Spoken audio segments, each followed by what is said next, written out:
कोभली भाव में शिक्षा व्यवस्था को कोभली भाव में पहुँचाई एवं आप देखुवे कि भाव में बही घोटाला कोभली भाव में होती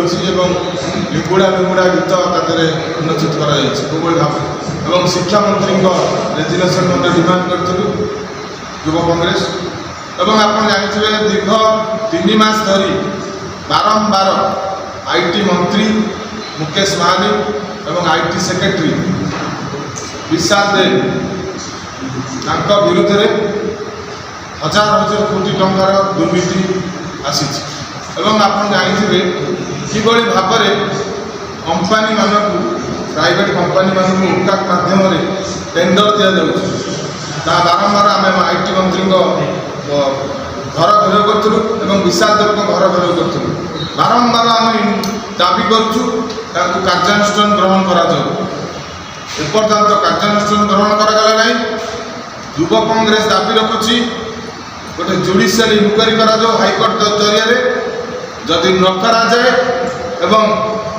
मंत्री एवं विशाल देव जो संस्था अच्छी विरुद्ध यदि कार्यानुष्ठान न ग्रहण करा जाए आगामी दिन में आगामी 21 तारीख दिन युव कांग्रेस उकाक ऑफिस आगे धारणा दब एवं घेराव प्रेम विशाल देव को राज्य सरकार कहीं कलाकृत संस्था की स्वार्थ रही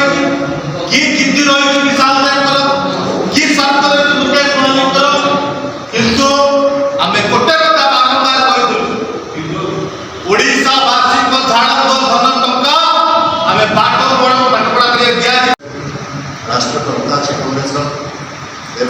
यही सब्जेक्टा मोर बहुत इम्पोर्टेंट जेहेतु कृषि विभाग agriculture extension central government academic department थी डायरेक्टर थी एग्रीकल्चर एक्सटेंशन हूँ जो रिसर्च आईसीआर रिसर्च काम करे रिसर्च को केमी फील्ड नहीं सब दायित्व था सार से सब्जेक्ट मोबाइल बहुत इम्पोर्टेंट आपको आम लार्जेस्ट पर्सपेक्टिव देखा लार्जर कैनभास नेशनल पर्सपेक्टिव जो दिन बीजेपी सरकार आसी चाष गुरुत्व धीरे धीरे धीरे धीरे धीरे धीरे ह्रास हो आमर बजेट अच्छी 53 कोटी 53 लक्ष कोटी टंका 53 लक्ष कोटी से मात्र 1.3 लाख करोड़ रुपीज आवंटन कर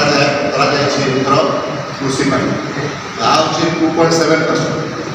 किंतु अन्यपटे देखिए जे आमर जो जीडीपी जो कंट्रीब्यूशन अच्छी सारा भारत वर्ष